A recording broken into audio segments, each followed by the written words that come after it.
नमस्कार, आपके साथ मैं हूं सबीना तामंग देशमुख। धर्म और विज्ञान दोनों एक ही सिक्के के पहलू हैं, लेकिन इन पहलुओं को अगर कोई सबसे प्रभावशाली तरीके से सामने रख सकता है तो वो चंद शख्सियतें ही हो पाती हैं। और ऐसा इसलिए क्योंकि या तो कोई पूरी तरह से धर्म पर यकीन करता है या फिर विज्ञान पर। लेकिन सबसे बड़ा सच ये है कि धर्म और विज्ञान का अपना एक संतुलन है और इसी संतुलन से एक गणना पैदा होती है। और उसी गणना को अगर किसी ने सबसे बेहतरीन तरीके से और प्रभावशाली तरीके से समझाया है तो आज वही शख्सियत इस वक्त हमारे साथ मौजूद है। आप डॉक्टर वाई राखी हैं, ज्योतिष गणना में माहिर, प्रभावशाली तरीके से, शक्तिशाली तरीके से एक बहुत ही बारीकी से धर्म और विज्ञान की गणना को जो अब तक करोड़ों दर्शकों तक सामने ला चुकी हैं। बहुत बहुत स्वागत है आपका राखी जी। जय माता दी, बहुत बहुत शुक्रिया। राखी जी, सवाल इसी से शुरुआत करेंगे कि हर कोई चाहता है विकास की बात सुनना जी, लेकिन हम विनाश देख रहे हैं और भयंकर विनाश देख रहे हैं। क्या आने वाला चंद्र ग्रहण जो 7 सितंबर को पड़ने वाला है उसका इस तबाही से कोई कनेक्शन है? देखिए ये तो एक खगोलीय घटना है, सालों से होती आ रही है। ये 2025 का पहला और आखिरी चंद्र ग्रहण है। आपको ये समझना होगा कि ये ग्रहण भारत में है, लंबी अवधि के लिए है, 3.5 घंटे के लिए, और इसका असर आपके मेरे पे, लोगों के दिल पर, मस्तिष्क पर, उनकी जेब पर, शेयर मार्केट पर, सब पर पड़ता हुआ दिखाई देगा। हाँ, कह सकते हैं कि विनाश की तरफ लेकर जाएगा, क्योंकि इसके ठीक 15 दिन बाद सूर्य ग्रहण भी है। दोनों ग्रहणों का एक साथ पड़ना ऐसा, और उसके साथ इस बार जब चंद्र ग्रहण पड़ रहा है तो शनि वक्री हैं, ऐसा बहुत साल बाद हो रहा है। दूसरा, जिस दिन चंद्र ग्रहण पड़ रहा है उस दिन पितृपक्ष शुरू हो रहा है। ऐसा भी कभी नहीं हुआ कि पूर्णिमा पर ही चंद्र ग्रहण हमेशा होता है, लेकिन पितृपक्ष के आरंभ होने पर चंद्र ग्रहण पड़े और पितृपक्ष का हम श्राद्ध भी पूरी तरह नहीं कर पाएंगे, क्योंकि सूतक लग जाएगा सुबह 12:55 से। तो क्योंकि हमें 12:55 से पहले अपने घर में श्राद्ध को संपूर्ण करना होगा और मंदिर के पट जो है उन्हें बंद करना होगा। तो ये एक गणना यहाँ पर आपकी ज्योतिष कहती है, लेकिन इसके साथ ये भी समझना चाहेंगे, हम देख रहे हैं पिछले 1-1.5 महीने से बादल फट रहे हैं, धार्मिक यात्राओं में लोगों की जान जा रही है, क्राइम का जो लेवल है वो अलग ही स्तर का दिखाई दे रहा है, जहाँ रिश्ते तार-तार हो रहे हैं। आपको लगता है कि इसका भी चंद्र ग्रहण के आने से पहले कोई संकेत होता है, या ये सिर्फ एक ऐसी स्थिति है जो हम विश्वास या अंधविश्वास के बीच तोलते हैं? विश्वास अंधविश्वास का मतलब ही नहीं है। आपके पास पॉडकास्ट है, आपने और मैंने सावन में पॉडकास्ट किया था। जब सावन शुरू भी नहीं हुआ था तब मैंने आपसे कहा था कि कावड़ियों को लेकर बहुत नुकसान होगा इस बार, बहुत से कावड़ियों की जान जाएगी, बादल फटेगा। मैंने आपको उस पॉडकास्ट में कहा था कि पहाड़ों पर, उत्तराखंड में फिर से कोई घटनाएं या धार्मिक मंदिरों में घटनाएं होंगी, अगर आपको याद हो। ये सब की सारी भविष्यवाणियां ऑलरेडी आपके चैनल पे, आपके पॉडकास्ट में हो चुकी हैं, और जो कि हुई भी। ये तब चंद्रग्रहण नहीं था, जब चंद्रग्रहण लोगों के जहन में भी नहीं था, कि हमें मालूम था एक तारीख आ रही है। लेकिन आप ये कैसे भूल सकती हैं सबीना मेरा बच्चा, सितंबर का महीना 9वां महीना है। हर 9 तारीख को हमने कुछ बवाल होते देखा है। हमने ये 9वां साल लगते जब से देखा है, 2025 को टोटल जोड़ा जाए तो 9 आता है, तो हमने मुसीबतें और परेशानी आते देखा है। तो सोचिए, सितंबर तो 9 की एनर्जी डबल हो गई। एक तो 9वें महीने की एनर्जी हो गई, एक 2025 का 9 हो गया, 9 और 9 जोड़ो तो 18 हो गया, 18 को जोड़ो तो फिर से 9 हो गया। तो कहीं ना कहीं ये सब प्रॉब्लम्स तो अभी और बढ़ेंगी। और ऊपर से चंद्र ग्रहण चाहे 9वां महीना ना भी होता, चाहे 2025 9वां साल नहीं भी होता, आप इतिहास उठाकर देख लीजिए, जब भी चंद्र ग्रहण या सूर्य ग्रहण हुआ है दुनिया में उथल पुथल हुई है। मैं भारत की बात नहीं कर रही हूँ, क्योंकि चंद्रमा सिर्फ आपका मेरा नहीं है, पूरी दुनिया में इसका सुनामी की तरह से हाल दिखाई देगा। आपको मैं बता दूं कि पानी का कारक होता है चंद्रमा, और हमारे शरीर में भी 70% पानी होता है, तो लोगों का मन बड़ा उदास रहेगा। अगर आपकी मदर की तबीयत थोड़ी सी भी खराब है तो वो और खराब हो सकती है। मदर की तबीयत को लेकर इस समय खराब रहेगा। ठीक है राखी जी, क्योंकि अब 9वां महीना, 9 का ये पूरा कनेक्शन आपने यहाँ पर बताया है, क्या माना जाए अभी खतरा और ज्यादा बढ़ सकता है, या माना जाए कि बस ये 9वां महीना है, उसके बाद जो खतरा है वो कम हो जाएगा? क्या ये 9 का पूरा कनेक्शन? देखिए, 9 का कनेक्शन तो सीधा मंगल से है, और 9 का कनेक्शन मंगल से तो 1 जनवरी तक ही है। मैं आपको कहूंगी कि अभी तो ये खतरा नहीं टलेगा, और आने वाले 4 महीने, इवन दिवाली भी, मैंने उस टाइम पर आपके साथ कावड़ियों की बात की थी, अब मैं दिवाली की बात करती हूँ। तो दिवाली भी थोड़ी सी भारी है, डराने की बात नहीं है, सतर्क और सावधान होने की बात है। मौसम को लेकर विवाद दिखाई देंगे, धार्मिक धार्मिक परेशानियां दिखाई देंगी, धार्मिक युद्ध होते हुए दिखाई देंगे, धार्मिक स्थानों पर, जैसे अभी आपने सबीना वैष्णो देवी में देखा, बड़ा दुख हुआ, लेकिन ऐसी ही घटनाएं फिर और भी घटती हुई दिखाई देंगी और उत्तराखंड फिर से खतरे में दिख रहा है। राखी जी, हमने हाल ही में जब सावन शुरू होने से पहले पॉडकास्ट किया था, तब भी आपने कुछ भविष्यवाणियां की थी।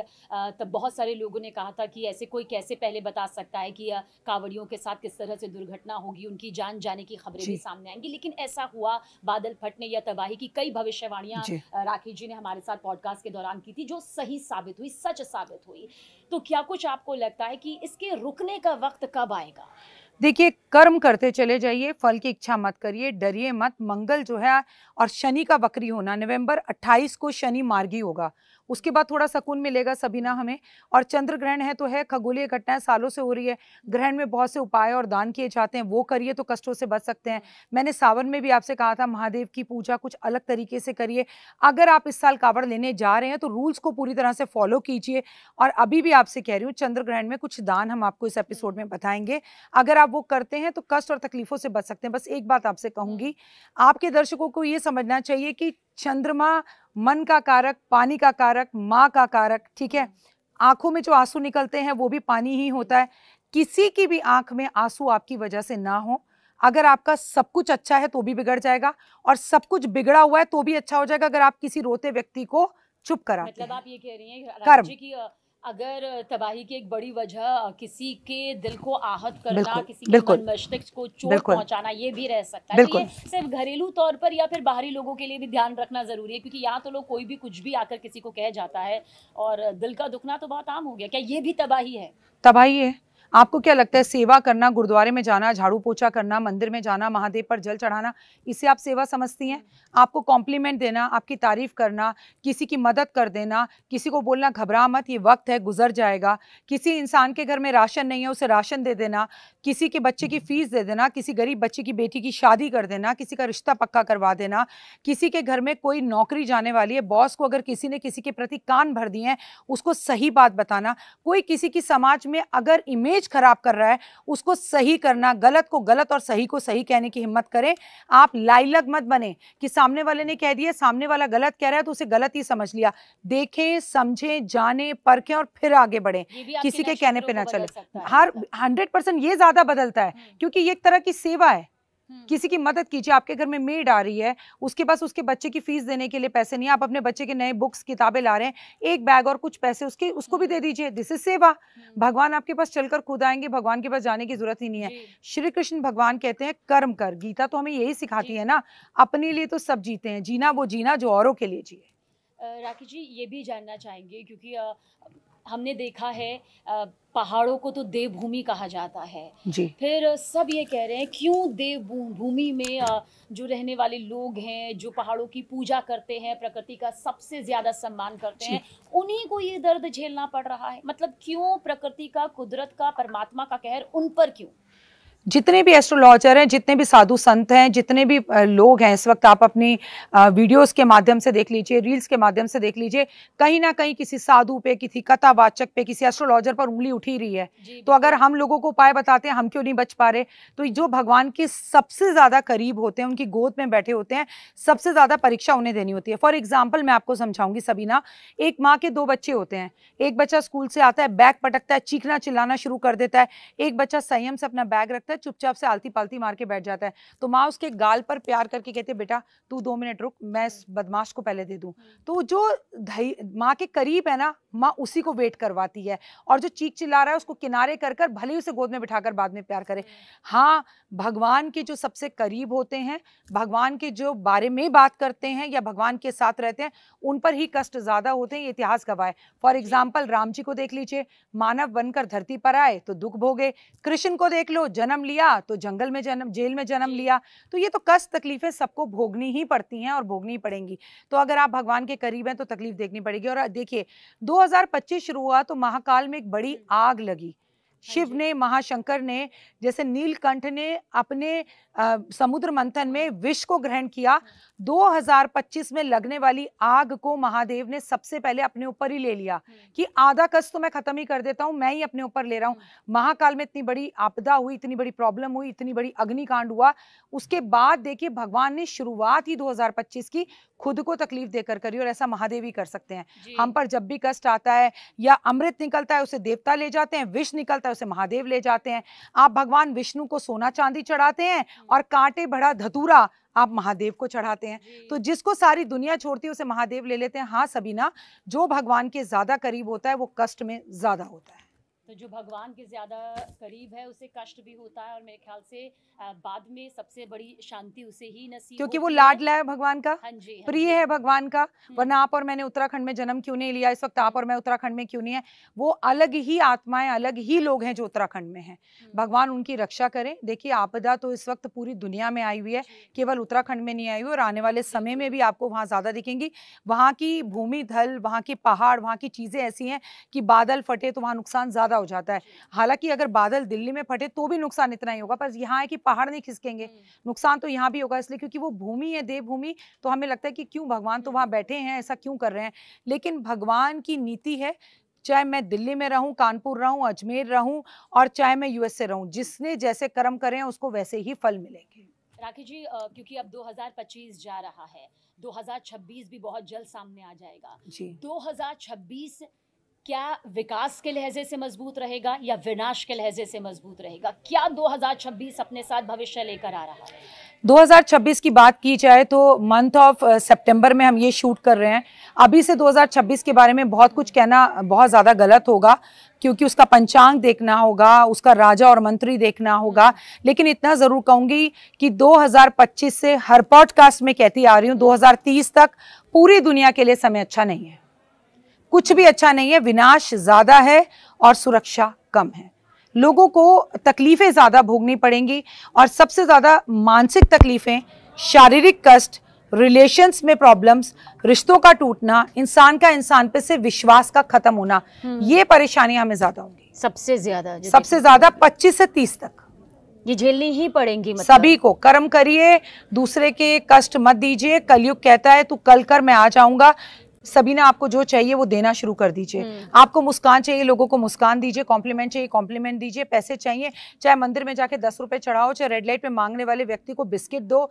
आप जो दोगे वो भर भर के रिटर्न होकर आपके पास आएगा, क्योंकि ये कलयुग है। किसी को नौकरी दिलाओ, किसी का भला करो, किसी को कॉम्प्लीमेंट दो, अच्छा बोलो, नाम जाप करो, जय माता दी करो, और भगवान पर विश्वास रखो। और कोई बुरा कर रहा है ना, उसे पलट कर जवाब मत दो। आप जवाब दोगे तो आप उसके पाप के भागीदार बन जाओगे। लेकिन जब वो जवाब देगा ना, नीली छतरी वाला, वो जवाब अलग ही होगा। वो जवाब अलग होगा।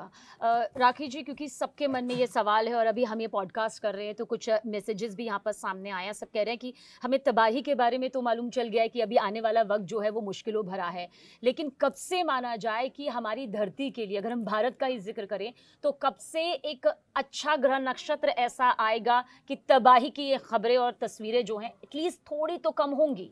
शनि जब 28 नवंबर को मार्गी होंगे तब हमें सुकून मिल सकता है। अच्छा, हम ये नहीं कह सकते कि चीजें सही होंगी, सही तो नहीं बताया, बिल्कुल सही तो नहीं हो सकती, लेकिन शनि के मार्गी होने पर बहुत अच्छा कुछ होगा। क्योंकि चंद्र ग्रहण के बाद ही सूर्य ग्रहण है। चंद्र ग्रहण, सूर्य ग्रहण 15-15 के दिन के अंतराल में, और उस पर शनि का जो है वक्री होना, उसके बाद नवरात्रों का आना, पितृपक्ष का आना, दीपावली का आना।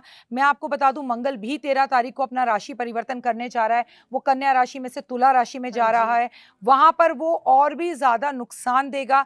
अब की बार रिश्तों में नुकसान देगा। अच्छा, मतलब ये, क्योंकि रिश्तों का नुकसान तो मेरे ख्याल से तबाही की भरपाई हो जाती है, लेकिन रिश्तों के नुकसान की भरपाई यकीनन बेहद मुश्किल होती है। राखी जी, क्या इनका बड़ी शख्सियतों पर भी असर पड़ता है चंद्र ग्रहण का? आप देख लीजिएगा। आपको मालूम है कि देश में बड़े बड़े राज्यों में इलेक्शन होने वाले हैं, क्योंकि वो विज्ञान के लहजे से देखते हैं। मतलब बाहर की अगर दुनिया देखी जाए तो हमारे यहाँ तो फिर भी धर्म को उतनी मान्यता और वो बैलेंस दिया जाता है, लेकिन बाहर तो कहते हैं कि धर्म का इससे कोई ताल्लुक ही नहीं। अगर आप कहें कि ज्योतिष विज्ञान की आंखें हैं तो गलत नहीं होगा, विज्ञान ज्योतिष की आंखें हैं तो भी गलत नहीं होगा। विज्ञान और ज्योतिष एक ही सिक्के के दो पूरक हैं, एक ही सिक्के के दो पहलू हैं, एक एक साथ चलते हैं, जैसे पति पत्नी का संबंध। यानी बड़े बड़े शख्सियतों पर चंद्र ग्रहण का असर होगा, आपको लगता है? और चंद्र ग्रहण का असर ज्यादा माओं पर होगा, महिलाओं पर होगा, रिश्तों पर होगा, मन पर होगा, यूथ पर होगा, लवर्स पर होगा, ब्रेकअप होंगे और मौसम आपदाएं आएंगी और बड़े बड़े नेता, अभिनेता, सेलिब्रिटीज, चाहे वो महिलाएं हों चाहे मेल हो, उनसे जुड़ी बैड गुड न्यूज़ेस आएंगी। हॉस्पिटल जाते हुए सेलिब्रिटीज आपको दिखाई देंगे। ठीक, बस 30 सेकंड में मैं आपसे चंद्र ग्रहण को लेकर भारत और बाकी देशों के साथ रिश्तों को लेकर पूछना चाहूंगी कि क्या असर इसका पड़ेगा चंद्र ग्रहण से पहले, अभी, और फिर चंद्र ग्रहण के बाद। भारत और अमेरिका के रिश्ते बड़ा लग रहा था कि बड़े अच्छे हो रहे हैं, मुलाकात चल रही है, लेकिन हमने टैरिफ यहाँ पर देखा, लोग इसे कूटनीतिक आर्थिक तौर पर देख रहे हैं, लेकिन धर्म के लिहाज से कैसे देखे इसे ग्रहण के तौर पर? देखिए, भारत का तो अच्छा है, लेकिन अमेरिका के साथ भारत के रिश्तों को अभी सही होने में टाइम लगेगा।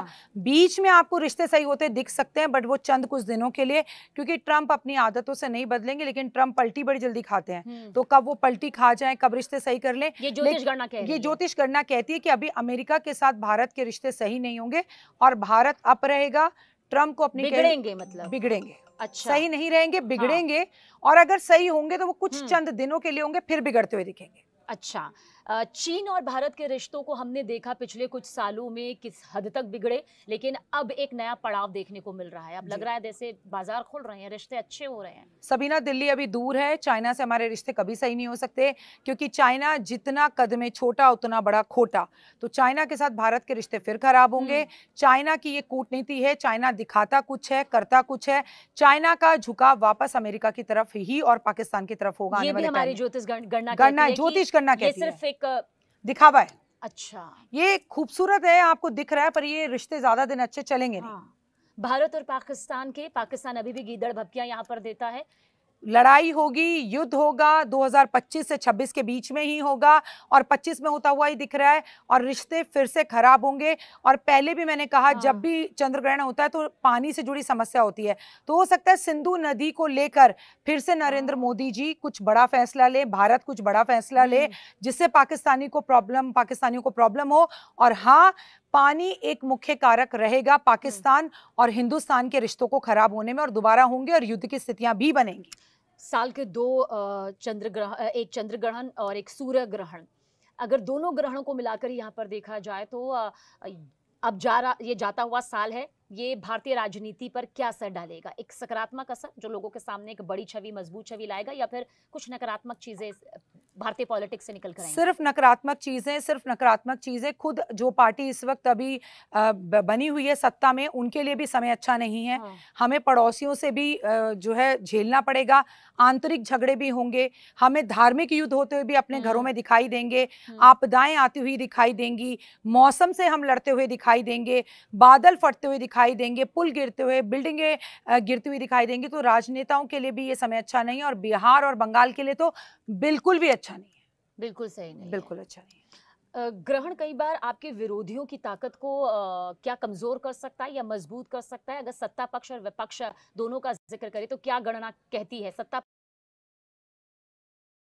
मजबूती के साथ आगे बढ़ेगा? विपक्ष मुझे मजबूत होता हुआ दिखाई देता है, सत्ता पक्ष जो है वो हिलता डुलता जरूर दिखाई देता है, लेकिन फिर भी बहुत प्रॉब्लम्स का सामना करने के बाद चीजें बेहतर होंगी, क्योंकि सत्ता की खासियत यह है कि वो धर्म से जुड़ी है, और मैं हमेशा कहती हूँ जो धर्म से जुड़ा है वो टिका रहेगा।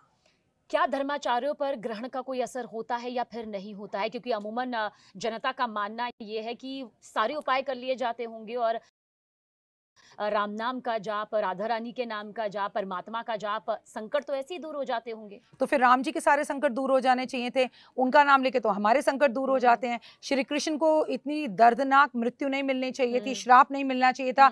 उन्होंने ये दिखाया कि धरती पर जब हम मानव बनकर आए तो हमें भी कष्ट भोगने पड़े। तो धर्माचार्य, एस्ट्रोलॉजर या कथावाचक, उनकी तो कोई बिसात ही नहीं है, हम सबको भी उतने कष्ट लेने पड़ेंगे। और ये बेचारे तो जब आपको धर्म के बारे में बताते हैं, उपाय रेमेडी बताते हैं, कोई पैसा लेता है कोई नहीं लेता है। गुरु अतिचारी है, ये मत भूलो, 8 साल के लिए। और जब देव गुरु बृहस्पति अतिचारी होता है तो गुरुओं से जुड़े, चाहे वो स्कूल के टीचर हो, चाहे कॉलेज के लेक्चरर हो, चाहे एस्ट्रोलॉजर्स हो, चाहे कथावाचक हो, चाहे धर्म गुरु हो, उनको लेके परेशानियों का सामना होता है। और बड़े बड़े संत गुरुओं को लेकर बड़ी बड़ी टिप्पणियां सामने आती हैं, या उनके बयानबाजियां ऐसी हो जाती हैं जो उनके लिए नेगेटिव हो जाती है और सारी दुनिया उनकी दुश्मन बन जाती है। ये तब होता है जब देव गुरु बृहस्पति अतिचारी होता है, और वो 8 साल के लिए, और ये पहला साल है। सितंबर, अक्टूबर, नवंबर और दिसंबर, ये 4 महीने अब बाकी हैं। सबसे ज्यादा खतरनाक महीना ज्योतिष गणना के मुताबिक कौन सा नजर आता है? उसके बाद दिसंबर का महीना खतरनाक नजर आता है। दिवाली भी इस बार कुछ सूनी रहेगी, बाजार में वैसी रौनक नहीं रहेगी। और इसके पीछे की सबसे बड़ी वजह मंगल शनि का वक्री होना, मार्गी नहीं है दिवाली पर। और उसके बाद जो है देवगुरु बृहस्पति जो अतिचारी हैं, जो धन का कारक हैं, जो शादियों का कारक हैं, तारा डूबा हुआ है, शादियां नहीं हो रही हैं, लोगों को चतुर्मास चल रहा है, लोगों के रिश्तों में प्रॉब्लम हो रही है, लोग भगवान के मंदिर जा रहे हैं, एस्ट्रोलॉजर से पूछकर उपाय कर रहे हैं पर काम नहीं बन रहे, लोगों का धर्म पर से विश्वास उठ रहा है, लोग वैष्णो देवी जा रहे हैं तो घटनाएं हो रही हैं, लोग कह रहे हैं अरे भगवान खुद ऐसा कर रहा है तो हम कैसे करें। आप देखो ना, कलयुग का बोलबाला हो रहा है। तभी तो कलयुग खत्म होगा जब मंदिर सूना सूना होगा, ऐसा कलयुग आएगा। तो हो तो रहा है। और यही जो हम तबाही देख रहे हैं, जो दिक्कतों का पहाड़ देख रहे हैं, ये बिल्कुल वही नजर आ रहा है। शहरी दुनिया के लोगों की जिंदगी में भारी बारिश का असर फिर भी एक वक्त के बाद ठीक होता नजर आता है। आपको लगता है कि क्या ज्योतिष गणना ये कहती है कि पहाड़ों की दुनिया इस वक्त खतरे में है? सितंबर के महीने में तो पहाड़ों की दुनिया खतरे में है, क्योंकि 9वां महीना है। मैं आपसे बता दूं, भादो बरस रहा है, सावन उतना बरसा ही नहीं, जबकि सावन बरसता है। लेकिन फिर भी धर्म बड़ी चीज़ है, कर्म बड़ी चीज़ है। हिम्मत मत हारिए और नेगेटिव बिल्कुल भी मत सोचिए। नदियों का सारा पानी समुद्र में जाकर मिलता है, रेगिस्तान में नहीं मिलता है। आप भरे हुए हैं तो आपको और आएगा। अगर आप हर वक्त रोते ही रहते हैं, हाय ये नहीं है, हाय वो नहीं है, ऐसा नहीं होगा, वैसा नहीं होगा, इंटरव्यू देने जा रहा हूं पर नौकरी नहीं मिलेगी, तो भगवान को सिर्फ एक शब्द आता है, तदास्तु।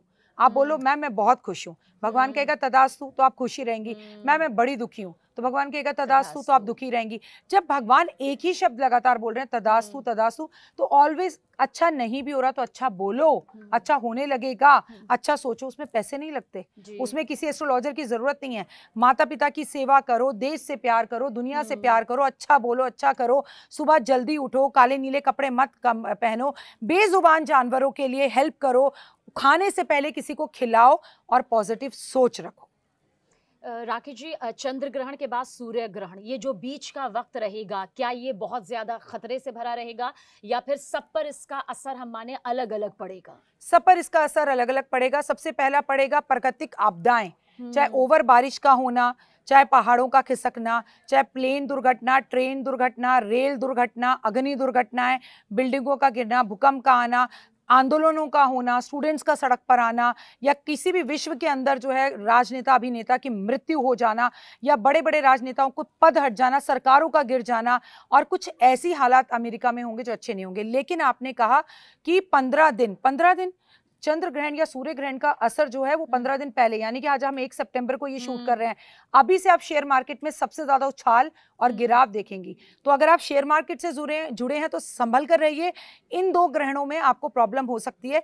क्रिप्टो करेंसी अगर डाउन आ रही थी तो अब जाएगी, अब जा रही थी तो डाउन आएगी, और डाउन अप में बहुत से लोग बन जाएंगे और बहुत से खत्म हो जाएंगे। क्योंकि आपने शेयर बाजार, शेयर मार्केट का जिक्र किया है, अमूमन हम एक शो करते हैं यहाँ पर मार्केट एक्सपर्ट अनिल राय जी के साथ में, वो जरूर मार्केट को लेकर अप एंड डाउन्स का हमें बताते हैं क्या चल रहा है। क्योंकि ज्योतिष गणना अपने आप में धर्म विज्ञान सबका एक सबसे बड़ा पहलू है। शेयर मार्केट के लिहाज से क्या अभी चंद्र ग्रहण से पहले या चंद्र ग्रहण के कितने दिन बाद तक निवेशकों को बचना चाहिए? मेरे को लगता है अभी आज 1 तारीख है, 1 तारीख से लेके 15 तारीख तक तो आपको वैसे ही बचना चाहिए। लेकिन चंद्र ग्रहण का असर इसमें कम होगा तो उसके बाद सूर्य ग्रहण का शुरू हो जाएगा। तो सितंबर पूरा ही महीना आपको बचना चाहिए और सोच समझ के करना चाहिए। मैं यहाँ शेयर मार्केट के साथ एक बात और जोड़ना चाहूंगी। इस वक्त लोगों का मन है अपना घर लेने का, तो 9 की एनर्जी आपका अपना घर भी बनाती है। लेकिन रुक जाइए, थम जाइए। कोई भी घर या पेपर की डील साइन कर रहे हैं तो पढ़िए, देखिए, समझिए।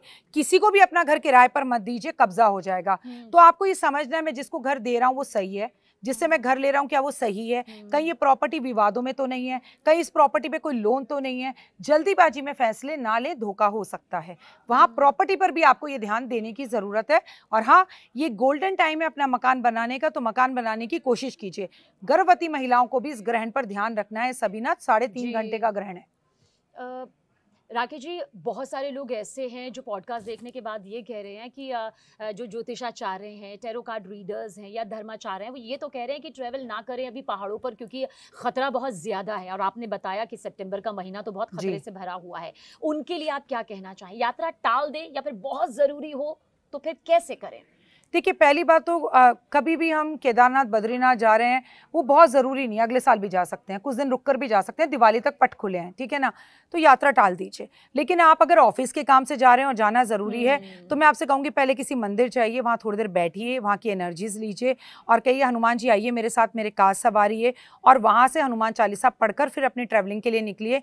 लाल, काले और नीले कपड़ों को अवॉइड करके ट्रैवलिंग के लिए निकलिए और अपने माता पिता का आशीर्वाद लेकर ट्रैवलिंग के लिए निकलिए। दही चीनी खाकर ट्रैवलिंग के लिए निकलिए और अपने कर्म अच्छे कीजिए, फिर तो बिंदास आप जहाँ मर्जी घूमें। अब देखिए, हम भी तो अपने घर से निकल रहे हैं। अच्छा, ये जो मैं ट्रैवलिंग की बात कर रही हूँ, मैं ये शहर और दुनिया से बाहर जाने की बात कर रही हूँ, क्योंकि कुछ लोग ऐसे हैं वो कहते हैं, मैं राखी जी ने कहा जी अब तो हम ऑफिस में नहीं जाएंगे। अरे भाई, आसपास के काम तो हम करेंगे ही, हमारी मृत्यु आनी है तो बिल्डिंग ही गिर जाएगी, कौन रोक सकता है भूकंप आने पर। लेकिन अगर आप सिर्फ घूमने गोवा जा रहे हैं, रुक जाइए। अगर आप घूमने के लिए झारखंड उदयपुर जा रहे हैं तो रुक जाइए, क्या जरूरत है कि आपको जाना है, इसको अवॉइड किया जा सकता है ना। लेकिन अगर आप ऑफिस जा रहे हैं जाइए, स्कूल जा रहे हैं जाइए, कॉलेज जाना है जाइए, ये तो डेली रूटीन के काम है, इसे ट्रैवलिंग नहीं कहा जाता। तो डेली रूटीन के काम और ट्रैवलिंग में लोगों को अंतर समझना होगा। अच्छा, मैंने बहुत सारे ऐसे लोगों को देखा है जिन्होंने कहा है कि अगर हमें मौसम के बारे में जानकारी लेनी होगी तो हम मौसम विभाग के सुनेंगे, हम धर्माचार्यों को क्यों सुने, हम ज्योतिषाचार्यों को क्यों सुने। उसका डिफरेंस क्या समझाना जरूरी है? हमेशा धर्माचार्य जो कहें वो सही नहीं होता, हमेशा जो मौसम वाले कहें वो भी सही नहीं होता। हर इंसान के ऊपर सारे ग्रह एक जैसा काम नहीं करते, इंसान के कर्म भी होते हैं। कुछ लोग ऐसे होंगे जिनके लिए 2025 गोल्डन जैसा साबित हो रहा होगा, कुछ लोग ऐसे होंगे जिनके लिए 2025 ये हो रहा होगा राम राम राम, खत्म हो कब खत्म हो। बेटा, मैं आपको एक बात कहूंगी, हम कोई भगवान नहीं है, गलतियां हमसे भी होती हैं और मौसम विभाग से भी होती है, एक अनुमान होता है ये, बाकी तो सर्वा आपके कर्म है। श्री कृष्ण भगवान ने अर्जुन को कभी नहीं कहा ओ घड़ी टाइम देखो अब युद्ध करो अब मत करो, उन्होंने कहा कर्म कर। ना उन्होंने कभी स्पेलिंग बदलवाई, ना उन्होंने बताया कि हम सोमवार से युद्ध शुरू करेंगे, हम बृहस्पतिवार से करेंगे, जी नहीं। कर्म प्रधान है, कर्म कीजिए और कर्म करने के लिए कोई नहीं रोक रहा, लेकिन घूमना या पार्टियों में जाना इतना जरूरी नहीं है। इस वक्त धर्म के साथ जुड़ना जरूरी है। अच्छा, मैं ये भी बता दूं अपने दर्शकों को कि राकेश जी ने पॉलिटिक्स को लेकर, पॉलिटिक्स में आने वाले नतीजों को लेकर, चुनाव परिणामों को लेकर कई भविष्यवाणियां की हैं। मतलब जब राजनीतिक विश्लेषक भी नहीं कर रहे थे तब राखी जी कर रही थी और उनमें से बहुत ज़्यादातर भविष्यवाणियां बिल्कुल सही साबित हुई। कई लोगों ने उस वक्त ये कहा ये हवाई बातें हैं, मगर आपने कुछ नतीजे ऐसे भी बता दिए जिनको राजनीतिक विश्लेषकों ने सीधे तौर पर नकार दिया था, लेकिन राखी जी की वो भविष्यवाणियाँ सही साबित हुई और ये आपको तय करना है। और बॉलीवुड को लेकर, कई मशहूर हस्तियों को लेकर भी आपने जो भविष्यवाणियाँ वक्त वक्त पर की है, लोगों का विश्वास भी इससे बड़ा है। लेकिन आपको लगता है राखी जी कि जब हम तबाही का जिक्र करते हैं तो लोगों के जहन में आता है यार फिर कौन सा वो वक्त सबसे अच्छा होगा? तो अभी फिलहाल, क्योंकि ये 4 महीने बहुत ज्यादा खास हैं, सितंबर, अक्टूबर, नवंबर, दिसंबर, कौन सा वक्त सबसे ज्यादा आपको शुभ नजर आ रहा है? 28 नवंबर को जब शनि मार्गी होगा तभी सब कुछ थोड़ा सा हमारे फेवर में होगा, लेकिन ये भी हर किसी के लिए अलग अलग होगा। आप देखिए ना, मेष राशि, कुंभ राशि, मीन राशि, धनु राशि, सिंह राशि, आपके ऊपर तो शनि की सारसती चल रही है। तो शनि अगर मार्गी हो भी गया तो आपको बहुत फायदा नहीं देगा, क्योंकि आप शनि की सारसती में या ठैया में हैं। अब ये जो ग्रहण लगने जा रहा है, चंद्र ग्रहण, ये भी कुंभ राशि में लगने जा रहा है। तो जब वो अगले 6 महीने तक आम लोगों को असर कर रहा है तो कुंभ राशि के लोगों को तो और भी ज्यादा असर करेगा। तो कुंभ राशि वालों को पूजा पाठ, आराधना, अर्चना, दान पुण्य ज्यादा करना है। कर्म करिए। महाभारत का युद्ध कौरवों में भी हुआ था और पांडवों में हुआ था, लेकिन 100 कौरव 5 पांडवों से कैसे हार गए? क्योंकि भगवान उनके साथ थे। तो इस वक्त भी ये महीना, वो महीना, 2030 तक कोई फर्क नहीं पड़ता। भगवान की बाजू पकड़ लीजिए, श्री कृष्ण माता रानी आपको पार लगाएंगी। आपका बाल भी बाका नहीं होगा अगर आप धर्म से जुड़े हैं, पर मन से टेस्ट करने के लिए नहीं। ओ, मैंने ना 3 दिन पीपल के पेड़ पर दिया जलाया, मैंने अपने हस्बैंड की और अपनी फोटो जो है शहद में डाले, 2 पूर्णिमा बीत गई, अब कुछ होगा? आप तो गिनती गिन रहे हैं, आपने ट्रस्ट से नहीं किया, आप समर्पण की भावना से नहीं कर रहे। अर्जुन ने श्री कृष्ण भगवान की बाजू जब पकड़ी थी तो समर्पण से पकड़ी थी। वो ये नहीं कह रहा था हो कि मेरा तो खुद का पुत्र ही मर गया, अभिमन्यु मर गया, फिर तुम काहे के भगवान हो, मैं छोड़ रहा हूं हथियार। अभिमन्यु की मृत्यु के बाद भी उन्होंने कृष्ण जी की बाजू नहीं छोड़ी। ऐसा भाव हमारा होना चाहिए, वो विश्वास परमात्मा के लिए कि चाहे कुछ भी हो जाए, कैसी भी परिस्थितियां हो, हमारा विश्वास नहीं डगमगाएगा, और डगमगाएगा तो सीधा परमात्मा ही आएंगे हमें उपदेश देने के लिए। राखी जी, बहुत सारे लोग ऐसे हैं जो कहते हैं कि हमारे ऊपर शनि की ढैया चल रही है, हमारे ऊपर शनि की 7.5 चल रही है, और अब चंद्र ग्रहण भी आ रहा है, लेकिन हम तो सारे विधि विधान को अच्छे से उसका पालन करते हैं। तो क्या वो तबाही से या तबाही के उस संकेत को समझ सकते हैं? उस ईश्वर की कृपा से समझ सकते हैं। कुंभ राशि वालों को सबसे पहले कहूंगी कि कुंभ राशि वालों, आप ही की राशि में 3.5 घंटे का ग्रहण लगने जा रहा है। आपको अगर भगवान के सानिध्य में रहना है तो चाहे वो राम जी हों, उनको भी कुर्बानी देनी पड़ी, उनको भी तकलीफ़ें, उनको भी कहीं ना कहीं कुछ चीज़ें बर्दाश्त करनी पड़ी, तो आपको और हमको भी कहीं ना कहीं कुछ चीज़ों को छोड़ना होगा, त्यागना होगा। राम जी ने अपना पूरा अयोध्या त्यागा, भाइयों को त्यागा, माँओं को त्यागा, अपने पिता के कहने पर ही त्यागा, पर त्याग तो किया ना। आपने क्या त्याग किया? मैं आपसे बार बार कहती हूँ कि जैन धर्म से हमें ये सीखना चाहिए कि त्याग की भावना लाएं। आप कुंभ राशि वाले अगले 4 महीने के लिए अपनी मनपसंद खाने की कोई चीज़ छोड़ दीजिए, कोई अपनी हैबिट छोड़ दीजिए, कोई गंदी आदत छोड़ दीजिए, कोई चीज़ त्यागिए। त्यागेंगे तो सब कुछ पाएंगे जीवन में। और कुंभ राशि वाले ग्रहण के टाइम पर पूरी रात जागें, जागकर पूजा पाठ आराधना अर्चना करें। मंदिर के पट बंद होंगे, मंदिर नहीं खुलेगा, केवल और केवल आपको जाप करना है माला हाथ में लेके। तबाही का असर किस पर नहीं हो सकता? मतलब क्या कोई ऐसी शख्सियत हो सकती है कि सब कुछ तबाह हो जाए, सब कुछ बर्बाद हो जाए, लेकिन उस पर असर ना हो, जैसा हमने वो अहमदाबाद विमान हादसा देखा, जिनकी जान बच गई? कैसे हुआ? मतलब ये कैसे हो जाता है? देखिए, कहते हैं ना, मारने वाले से बचाने वाला हमेशा बड़ा होता है। और मैं आपको यही कहूंगी, जाको राखे साइयां, जाको राखे मेरा राम, मार सके ना कोई। तो आपको अगर बचाने वाला ईश्वर है, सांसें गिनकर मिलती हैं हमें। कर्म अच्छे करेंगे तो ऐसे भी मृत्यु टल सकती है आपकी। पहले तो डरिए मत, नेगेटिव एनर्जीज को पास मत लाइए, और तबाही से कोई भी बच नहीं सकता। बची तो वो लड़की भी है जो उस प्लेन में बैठी ही नहीं, और बैठने के लिए कितना लड़ती रही कि मुझे बिठाओ, मैं आधा घंटा लेट हूँ ट्रैफिक में। वो अपनी मौत को खुद बुला रही थी और पूरे के पूरे एयरपोर्ट से लड़ रही थी। लेकिन जब भगवान बचाने में आते हैं ना, तो आपको ऐसे उठाकर ले जाते हैं और इस जगह से दूसरी जगह पे रख देते हैं।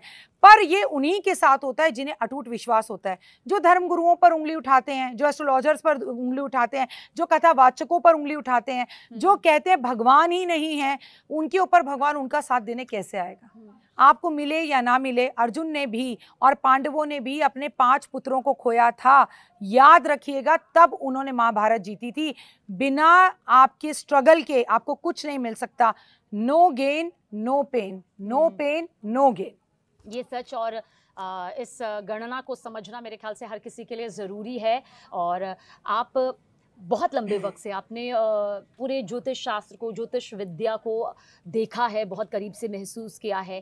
क्या कभी ऐसा होता है कि इसका भाव पहले ही पता चल जाता है कि हाँ ऐसा होने वाला है? मतलब आपने वो गणना पहले ना देखी हो, लेकिन ये आभास की ऐसी तबाही आ सकती है, कहीं ऐसी कुछ अंदर से एनर्जी महसूस होती है? राखी जी, देखिए, विक्रम संवत 2082 में एनर्जीज तो जो समझते हैं, जो एस्ट्रोलॉजर हैं, जो मुझे देख रहे हैं, वो समझेंगे हर चीज़ पहले से ही पता लगनी शुरू हो जाती है। लेकिन कुछ बातें बता पाते हैं, कुछ नहीं बताते पाते। कई बार घर वाले मजाक उड़ाते हैं, कई बार नहीं उड़ाते। और मैं आपको एक साथ और एक बात बताऊंगी, ज्योतिष गणनाओं का, मैथ्स का एक कारण तो है, आता है, लेकिन सिर्फ ज्योतिष गणनाओं से सीखने से सबीना मेरा बच्चा नहीं आता।